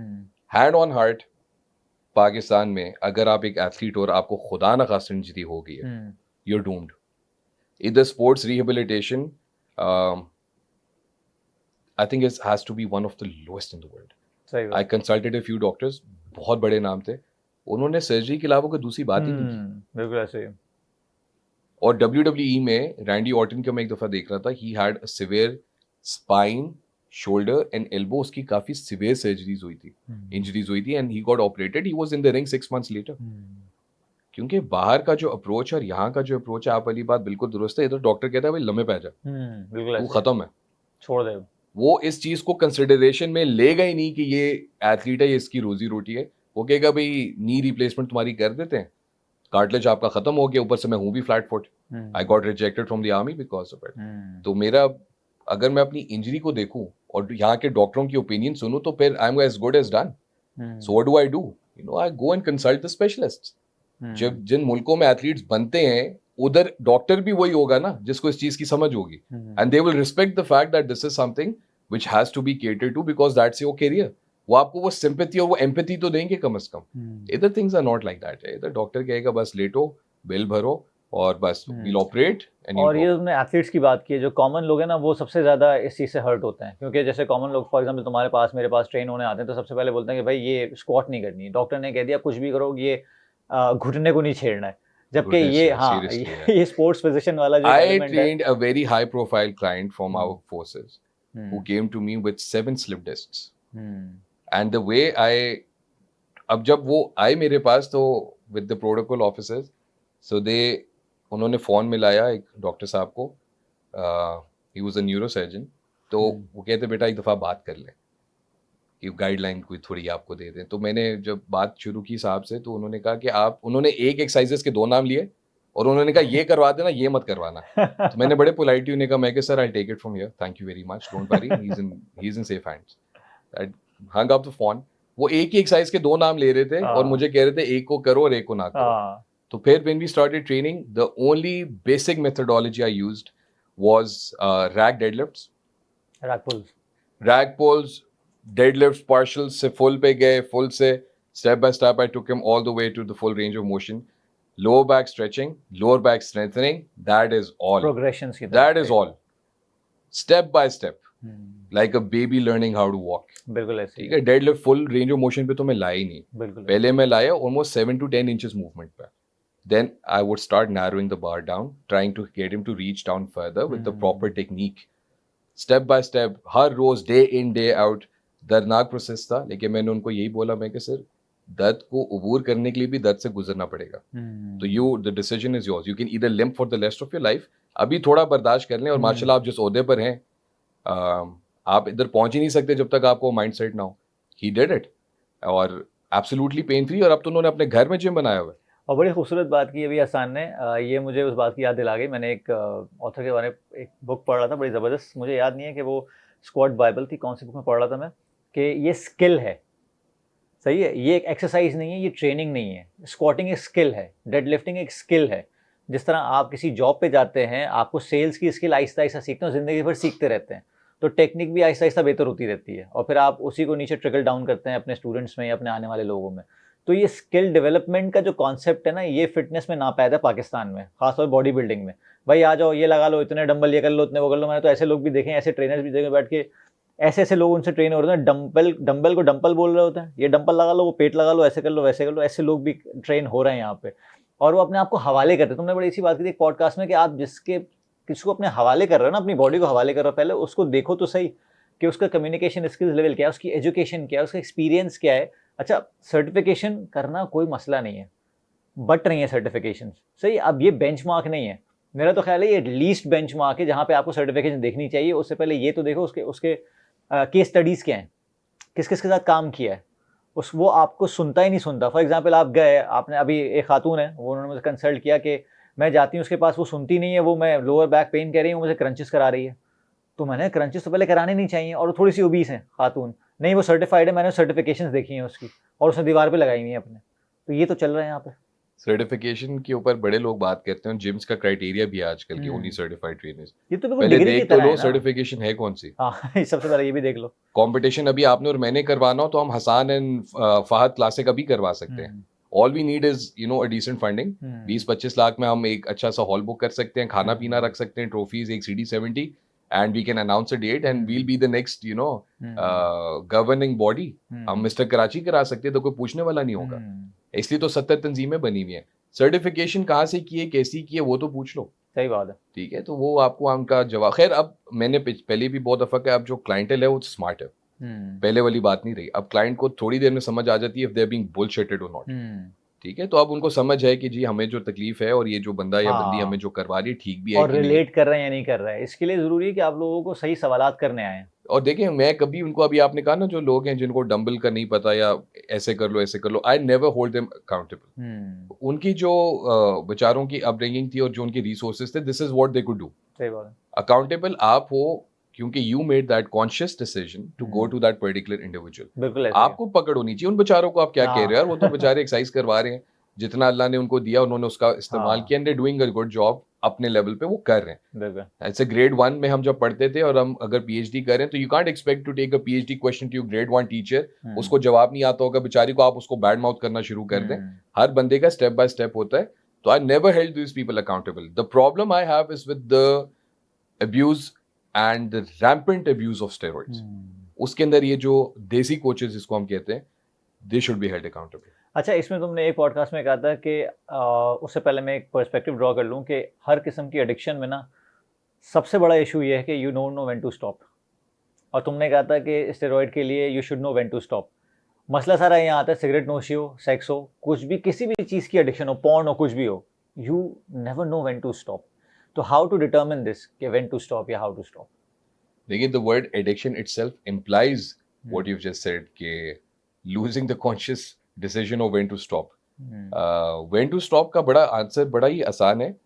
I think everybody has their inner voice as well. आपको खुद भी पता चल जाता है कि ये जो मैं कर रहा हूँ ये अब ज्यादा हो रहा है या कम हो रहा है, वो सबको अंदर से आवाज आ जाती है। इसके लिए आपको कोई पढ़ा लिखा होने की जरूरत नहीं है। सेन वर्किंग दिमाग भी अगर आपको पता चल जाता है कि ये काम अब अब्यूज की तरफ जा रहा है। सैडली अगर आप स्टेरॉइड्स की बात करें, देखिए, picture yourself in a situation, ठीक है, I am going to give you a situation, then you will know better why people can not stop. So you give a guy a very high dosages of steroids. पढ़े लिखे लोग मेरे पास आते हैं जिनको trainers, अभी पिछले हफ्ते एक लॉयर मुझे मिले थे और उन्होंने एक बड़े, हमारे यहाँ एक साहब हैं, उनसे उन्होंने साइकिल किया। जब उन्होंने वो साइकिल मुझे बताया, and I was standing with a group of other clients of mine, तो मैं इससे पहले कुछ बोलता, मेरे क्लाइंट सर पकड़ के बैठ गए कि ये क्या आप बात कर रहे हैं। 28 साल की उम्र में उसको ब्लड प्रेशर हो गया है, हेयर लॉस सिवियर और पैल्पिटेशन एज वेल। अब मैंने इससे पहला सवाल जो किया, मैंने ये नहीं पूछा तुम्हारे कोच ने जो दिया क्या दिया, मैंने ये पूछा कि आरंट यू एजुकेटेड? तो कोच का क्या कसूर है? Everybody is trying to sell you something. Everybody is trying to sell you something. Why did you take the bait? तो मुझे अपना बताओ, तुमने बेट क्यों लिया? और लॉयर था। Lawyer, why did you take the bait? तुम यकीन तो अपनी बात करो ना। It's so easy. मेरे पास जो कोई आता है ना, it's an instant turn off जब कोई मेरे पास आए और अपने प्रीवियस कोच की बुराइयां करना शुरू करता है। उसने ऐसा किया, they'll lose me right away. मैं कहूँगा अगर तुम आज मेरे सामने बैठ के अपने प्रीवियस कोच को बातें कर रहे हो, कल को तुम किसी और के आगे बैठ के मुझे भी, तो I am not taking you on. फिर अपनी गलती दूसरे के ऊपर चलाना, डायरेक्ट करना, तो हमारा एक, आई थिंक, एक कौमी मसला बन चुका है, right? Pointing finger blaming is so easy कि he was a lawyer is trying to tell me कि उसके साथ बुरा इसलिए हुआ क्योंकि उसने ये कोर्स किया, एक साइकिल किया। तो trying to come to me with expecting me to sympathize with them, It's never going to happen. यकीन करो मैंने जब तकरीबन कोई फॉर एग्जांपल कॉर्पोरेट जॉब में 10-12 साल की है, इसका शौक मुझे हमेशा से रहा है। 2002 में मैट्रिकुलेशन में मैं पहली दफ़ा जिम गया था और उसके बाद शौक हमेशा से रहा। फिर कॉलेज, यूनिवर्सिटी, जॉब, शादी, बच्चे, तो इसमें ऑफ एंड ऑन जाता रहा। लेकिन पिछले तकरीबन 5-6 साल से I have been consistently going. तो जब ये 5-6 साल पहले की बात है, जब मैं कंसिस्टेंटली जा रहा था, मैंने एक कोच हायर कर लिया था एक लोकल जिम में। तो उसने जब मेरी डेडिकेशन देखी, उसने कहा यार बड़ा अच्छा, उस वक्त मैंने पढ़ना शुरू नहीं किया था, घुसा नहीं था साइंस में, न्यूट्रिशन स्टार्ट नहीं किया था, हम भी वही देसी चल रहे थे कि नहीं यार कुछ भी खाते रहो लेकिन एक्सरसाइज करते रहो। तो उसने 3-4 दिन बाद ही मुझे बेचना शुरू कर दिया था मंजन। उसने कहा यार ऐसे टाइट डब्बे निकल आएंगे तुम्हारे, ऐसा ये हो जाएगा। अब सबके अपना प्रोडक्ट होता है, हाँ, वो आपको उसी की तरफ चैनलाइज करेंगे ही करेंगे। बिल्कुल बिल्कुल ऐसा ही है। You have to be the smart consumer. अगर आप एक मॉल में चल रहे हो, there must be like 15 people coming up to you with different products. हाँ, तो उस वक्त तो ये कुछ नहीं बोलता कि यार मैंने अगर ये नहीं लिया क्योंकि मुझे इसकी जरूरत नहीं थी। तो हाँ, इधर आके आप लोगों को क्या हो जाता है? I was giving you a scenario. I was presenting a scenario. So you're a guy, you go to a coach, he sees that you're well off or you can afford it, और at least आपके अंदर वो जिद है कि कहीं ना कहीं से इतने पैसे लेके आ जाएगा। हाँ, इसकी डिस्परेशन देख के कोचेस बड़े स्मार्ट होते हैं। कोई भी जो सेलर होता है ना, वो आपकी बॉडी लैंग्वेज, आपका दिमाग पढ़ लेता है। ऐसे उसको पता होता है कि आपको क्या पिच करना है। यहाँ पे तो आप फ्रूट पैदल लेने जाओ, रेट और होता है, गाड़ी से उतर के पूछो तो 20-30 रुपए ऐसे ही है। किलो बढ़ा देते हैं। तो वो सेलर का स्किल होता है, ठीक है। वो आपकी आगे से स्किल सेट है कि आप हाउ डू यू नेगोशिएट। तो you're a guy, you go to a coach, he asks you for an X amount of money, he puts you on a dose which is abnormal, but since your body has never been through it, it will give a response. So from, being, let's say, a 65 kg guy to putting up 15 pounds of muscle plus water plus fat, चलो 15 pound आपने या 20 pound आपने weight gain कर लिया scale पे। We want get into इंट्रिंसिक्स कि उसमें से पानी कितना है, फैट कितना है। चलो हम कह देते हैं चलो लीन मसल डाल लिया आपने by some fluke of nature. We both know that doesn't work that way. All of a sudden, imagine the response he gets from his peers. He uploads a picture, उसको validation मिलना शुरू होती है जो जिंदगी में उसको कभी मिली नहीं थी, राइट?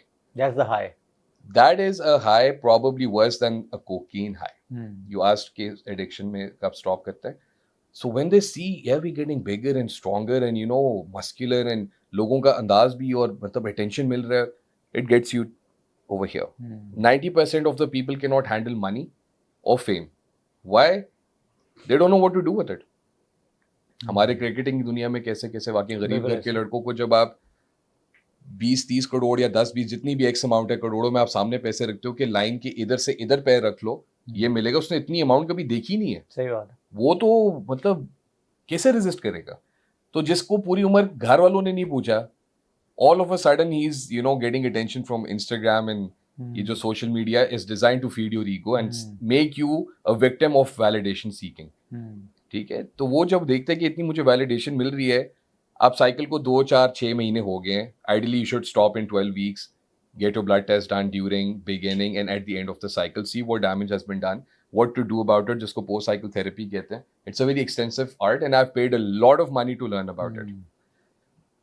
तो जब वो देखता है 4-5 महीने में अब चलो साइकिल खत्म हो गया, ideally the protocol is to stay off for a decent amount of time, make sure your blood markers are all in the ideal range. Do you think he will stop?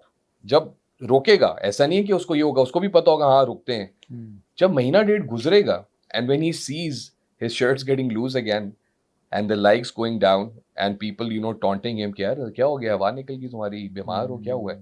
वो कहेगा ऐसी की तैसी PCD की, उस्ताद जी अगला रखो। उस्ताद जी कहेंगे अगले में तो जी अब प्राइस बढ़ गई है, प्राइस तो बढ़ गई हुक तो कर लिया, and then you fall into that vicious cycle and you'll be very lucky if you get out of it without a serious adverse health effect. सही बात है, which is very rare. इस पे ना एक चीज़ बड़ी इंपॉर्टेंट होती है कि एक तो आपकी आइडेंटिटी, एक आपकी सेल्फ वर्थ और सेल्फ अवेयरनेस लेवल्स का बड़ा होना ज़रूरी है। मुझे ये पता था कि आगे जाके मुझे वो क्रिस्पी 6 पैक डब्बे या फिर बड़े बड़े डोले या बड़ा चेस्ट नहीं चाहिए, क्योंकि मुझे उस टारगेट को, उस ऑडियंस को टारगेट ही नहीं करना। क्योंकि मुझे अगर लॉन्जेविटी और एज विद ग्रेस के एलिमेंट पे जाना है तो I don't have to get big. हमारे तो ये होता है ना कि आप जितने एज होते हो ना उतने ज़्यादा स्लिम होते हो तो आपकी एज कम लगती है, एक ये भी एलिमेंट होता है ना, और आप जितने फंक्शनल रहो उतने ज़्यादा अच्छे लगते हो।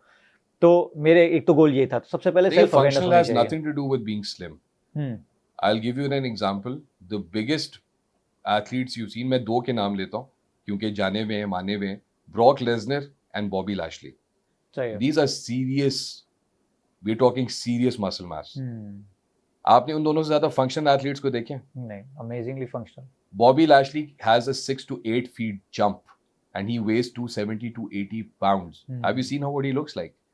Right? So functional is very much possible. You know, you can still be a very functional athlete at 250 pounds as you can be on 160 or 170 pounds. Functional has nothing to do with being slim. Yes, age पे आप बात कर सकते हैं, वो भी you know, ये बात मानी जाती है कि जितने स्लिम लगते हो उतनी आपकी उम्र कम लगती है. आपके टारगेट और आपकी जो ऑडियंस है, आपके जो टारगेट मार्केट है, उस हिसाब से यू राइट. मेरा पॉइंट ये है कि यहाँ पे सिर्फ पेट अंदर कम करना ही आपका अल्टीमेट गोल क्यों है? अभी आपने शुरू में कहा और वेट लॉस करना और पेट कम करना, ये सबसे ज्यादा फ्लॉड गोल्स हैं. क्या बाकी लोगों के पास 24 घंटे नहीं होते? क्या उनके पास बिल्स नहीं है, काम धंधा नहीं है, फैमिलीज नहीं है? वो भी जिम में वही घंटा डेढ़ रखते हैं. Why are they roaming around with perfectly chiselled physique? फिर आप उधर तो ये बात नहीं कह सकते उसका तो काम ही है. वो कहेगा भाई मैं 9 to 5 जॉब करता हूँ. मुझे लोग कहते हैं आप कितने घंटे लगाते हैं दिन में? जब मैं 45 मिनट बोलता हूँ and if my training partner is listening to this podcast, we have this routine. So when I finish my warm up, I'm like, उसका नाम भी शहीर है, मैं तो मैं शहीर टाइम चेक और 10:30. By the time we are done, 45 हद 50 minutes, that's it. आप किस तरह करते हो training, that is more important then the number of hours you putting into it.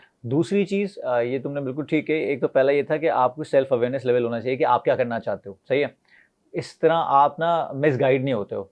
दूसरी चीज ये होती है कि आपके सवाल ही गलत होते हैं. फॉर एग्जाम्पल जैसे मैंने बताया ना कि काई ग्रीन जब इधर आया था, जब काई ग्रीन यहाँ पाकिस्तान अब्बास लेके आए उसको, काई ग्रीन कितना बड़ा नाम है, आप उससे कितना कुछ सीख सकते हो.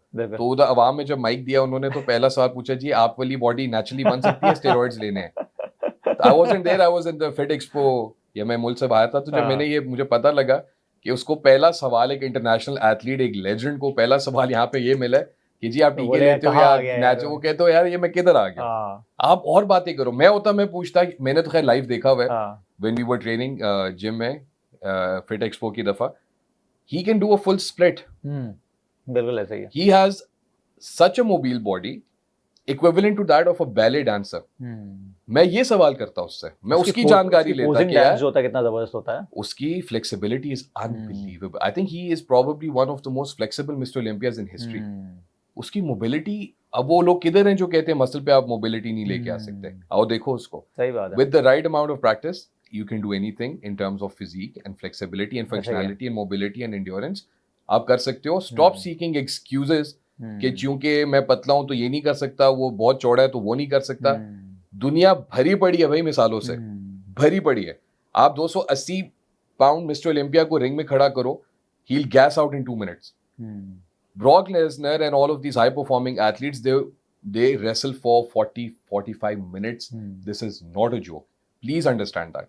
They are jumping and pushing and throwing. 45 minute 280 pound पे, आप समझ रहे हैं आपका, अगर हम पाउंड फॉर पाउंड की बात करें, आप समझ रहे हो how costly of mission that is. They train for it, didn't they?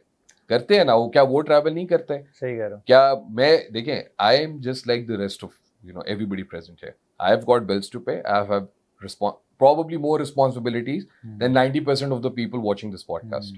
Right? वालदा मरहुमा ने बहुत सी चीज़ें जुम्मे लगाई सदक़े जारिया के लिए, बहुत सी चीज़ें मुझे समझाई, मैं उन पे लगा हुआ हूँ. मेरी फैमिली है, there people who look up to me, there families who are dependent on me. I am probably way busier than 90% of the people listening to this podcast. My day starts at 5:45 and it ends at 3 in the morning. I sleep 3 hours in 24 hours for the first 5 days of the week. और शाम को 1 घंटा 2 nap कर लेता हूँ.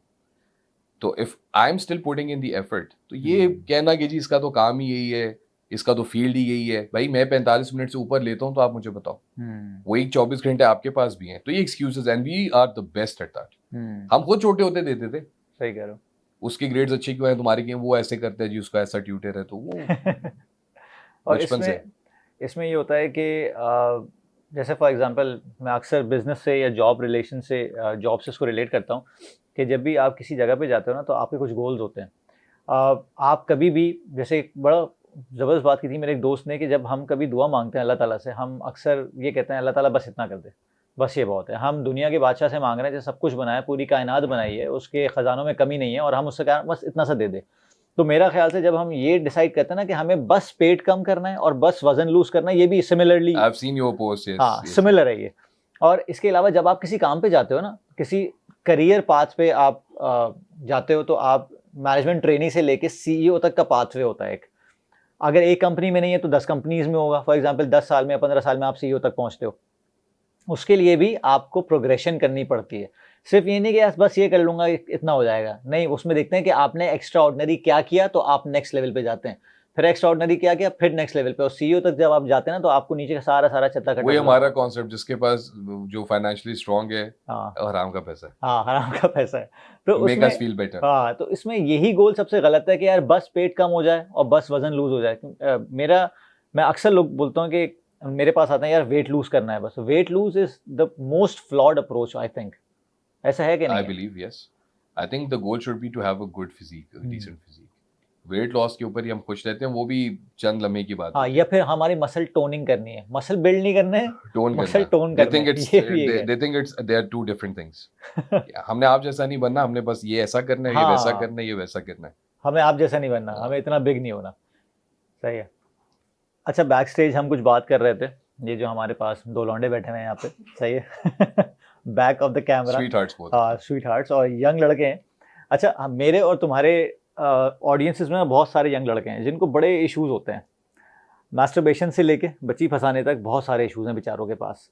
और सबसे ज़्यादा मसला ये है कि वो प्रेशराइज भी बहुत है। स्टडीज़ का प्रेशर है, जॉब स्टार्ट करने का प्रेशर है, बिजनेस का प्रेशर है। I feel for it. बिल्कुल ऐसे ही है। और We've all been through it. बिल्कुल, all of us. उस वक्त तो कंपटीशन फिर भी इतना नहीं था यार, अब तो और ज़्यादा हो गया। Yes. सही है। तो ख़ास तौर पे 18 से लेके 25 बड़ी वल्नरेबल एज है, बल्कि 15 बोल दूंगा मैं तो, 15 से 25। इसमें गर्लफ्रेंड्स भी बन रही हैं, बॉयफ्रेंड्स भी बन रहे हैं, बहुत अजीब अजीब चीज़ें हो रही हैं। मुझे ये बताओ कि अगर हम इन्हीं दोनों लड़कों को रख के जनरली एक जनरलाइज करना चाहें कि यार हम इस एज ब्रैकेट को 18 से 25 को कोई 3 से 4 टिप्स देना चाहें रिलेशनशिप बिल्डिंग पे, या रिलेशनशिप में जाने से पहले ये हम चीज़ें देखते रहें, तो क्या होंगी वो? देखिए, मैंने पहले भी मिसाल दी थी कि हमारे पेरेंट्स की जब मिसाल लें तो they started together from the bottom and they help build each other. आप एक दूसरे का क्या साथ दिया है उन्होंने, बिल्कुल, मतलब बने हैं वो साथ। वो सफर आप सोचिए कितना खूबसूरत होगा। और अल्हम्दुलिल्लाह हमने भी ये नोट किया अपने रिलेशनशिप में कि हमें आई थिंक वही बात हुई थी, this is probably our generation was probably the last. और भाई ने बड़ी अच्छा सवाल पूछा था कि डू यू थिंक कि अगर लड़की जो है वो बहुत हाई क्लास फैमिली से, और हम अगर कोई लड़के की बात करें मिसाल के तौर पे, वो मिडिल या लोअर मिडिल क्लास से, do you think you should, you know, a few years ago I would have answered differently. तो जो 18 या 15 से लेके 25 एज ब्रैकेट के जो मेरे भाई सुन रहे हैं, एक तो I love you all, stay strong, ये सारों के ऊपर ये फेज आता है। Unfortunately we are living in probably the worst stressful times in human history. You know, I'm not talking about a disease or a pandemic. अभी जो problem है that is the financial warfare, right? तो जो इस वक्त जो pressure है 15 से 25 साल के जो हम ब्रैकेट की बात कर रहे हैं, आज से 20 साल पहले उसके ऊपर उस तरह का प्रेशर शायद ना हो। बिल्कुल ऐसे है। It is actually very endearing. उसका जवाब ये है कि अभी सिर्फ सर करो नीचे, block out everything else, work work work, और जब तक आप कामयाब नहीं होते सर ऊपर करके बाकी मामला पे अभी सोचने की जरूरत नहीं। सिंपल। फिर आजकल ये बड़ा होता है जी लड़कियां गोल्ड डिगर हैं, ऐसी वैसी हैं। भाई अल्लाह ने आपको रोल दिए to provide and protect your women, तो प्रोवाइड का रोल तो अल्लाह ने दिया ना। तो औरत अगर पूछ लेती है तो उसमें क्या बुराई है? अगर वो साथ देती है वो उसका एहसान है, but technically she has every right to make sure whether or not you can, you know, provide for and take care of her. I was among the lucky ones. You know, I married when I was a student, छठे semester में था। My wife helped build me up and she was patient throughout the process. That is why I do as much as I can. जब आपके साथ कोई struggle phase में होता है तो फिर आप तो उनको सोने में तोलने के लिए तैयार हो। And I'm not the only one. There are lots of others. You know, इतने एथलीट्स हैं, इतने स्टार्स हैं, उनके साथ भी फवाद भाई का ऐसा है। We often talk about it. बाबी ने उनका बड़ा साथ दिया while he was, you know, struggling to make his mark in the industry. Babi would support him. You know, we've had this conversation numerous times, and it's a very endearing concept. So to answer your question in short is कि अभी काम करो, let your success make the noise. And once you're successful, then you'll be surprised to see कि खोई फाख्ताएं कैसे उड़ के वापस आते हैं। You'll see. So just stay strong. कुछ भी नहीं है। आज से 5-7 साल बाद आपको ये फेज याद भी नहीं रहेगा। You'll appreciate the good, but आपको वो भूल जाएगा। आप फिर आगे जो आपने इतनी साल मेहनत की है, इंशाल्लाह आप उसका फल जो है ना, तब आप वो प्लग कर रहे होगे। हाँ। तो वो relationship, everything can wait, work hard boys, relationships को भी साइड पे रखो, मेहनत करो, और जितनी आप मेहनत में एलिवेट होते जाओगे, आपका जो the woman you get at that time will also have to be elevated in order to reach a guy like you. तो आप अपना स्टैंडर्ड जब ऊपर करोगे तो आपकी जो पोटेंशियल सूटर्स हैं उनका स्टैंडर्ड भी automatically has to be elevated in order to obviously be your life partner. A few years ago मैं शायद ये जवाब देता कि यार कोई बात नहीं, अगर कोई पसंद है निकाह करो, बिल्ड टुगेदर, लेकिन अभी भी यही कहता हूँ, part of me still wants to say that. लेकिन जितना मैं ऑब्जर्व कर रहा हूँ चीजें, पैराडाइम शिफ्ट है। 10 साल पहले आप ये सवाल पूछते, मैं कहता if you like somebody and you are serious about each other, निकाह करो, रिस्क का वादा अल्लाह ने किया, मेरे साथ हुआ है। जब मेरा निकाह हुआ, मेरा रिस्क ही तब खुला, मेरी जिंदगी में प्रॉस्पेरिटी निकाह के बाद आई।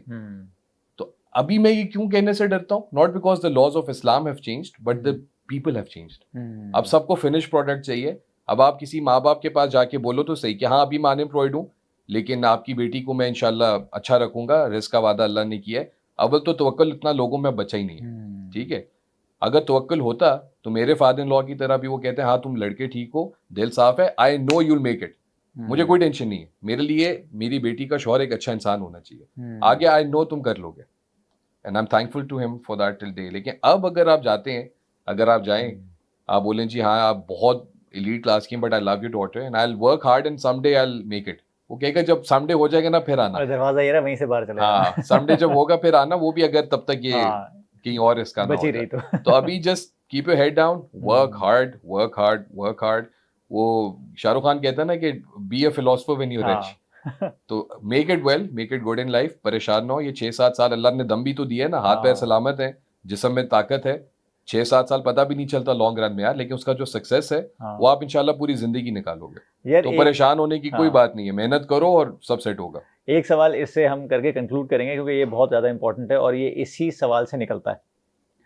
वो बहुत ही प्रिवेलेंट फिनोमिनन है, दैट इज़ मास्टरबेशन। मैं अक्सर लोगों से बात करता हूँ इसके खास तौर पे जो हेल्थ प्रोफेशनल हैं और फिटनेस हैं, ये बहुत लोगों का मसला है, और यही एज ब्रैकेट है 15 से लेकर 25 तक जो बहुत ज़्यादा इसमें एडिक्शन के तौर पे हैं। क्योंकि मैं तो एक बड़ा इंटरेस्टिंग क्वेश्चन पूछता हूँ हर किसी से, मेरे पास आता है, बोलता फ्रिक्वेंसी क्या है, तो मेजॉरिटी ऑफ द टाइम सुनेगा 10 से 15 दफ़ा। तो मैंने कहा शायद महीने की बात कर रहे होंगे, हो सकता है इतना एक्सट्रीम होगा। अच्छा दिन की बात करते हैं? हफ्ते की 10 से 15 दफ़ा। दैट्स इंप्रेसिव यार, हैं वेरी इंप्रेसिव। हाँ यही ना, तो मैंने कहा यार अव्वल तो टाइम इतना कहाँ से आ रहा है तुम्हारे पास, सही है। तो इसके बाद और ऊपर से इसका मतलब है कि तुम बहुत ज़्यादा सब्जेक्टेड हो उस कंटेंट से, बहुत ज़्यादा एक्सपोज्ड हो जो इस तरह की हरकतें कर रहे हो। अच्छा दूसरा सवाल क्या है, exposed if I were to take out your phone right now और हम इंस्टाग्राम की एक नॉर्मल स्क्रॉलिंग पे चलें, एक तो मैंने पिछले पॉडकास्ट में भी कहा था, एक तो हमारी फिटनेस इंडस्ट्री की बात कर लेते हैं। हमारी fitness industry is a soft porn industry now. I am sorry it will hurt a lot of people and a lot of brands, but फिर वही बात होती है, आप इनलाइटेंड मॉडरेशन वाली, मैं हुई नहीं इनलाइटेंड मॉडरेशन भाई। अब हम बात कर रहे थे ब्रांड्स की और सॉफ्ट पॉर्न की, मास्टरबेशन से बात निकली।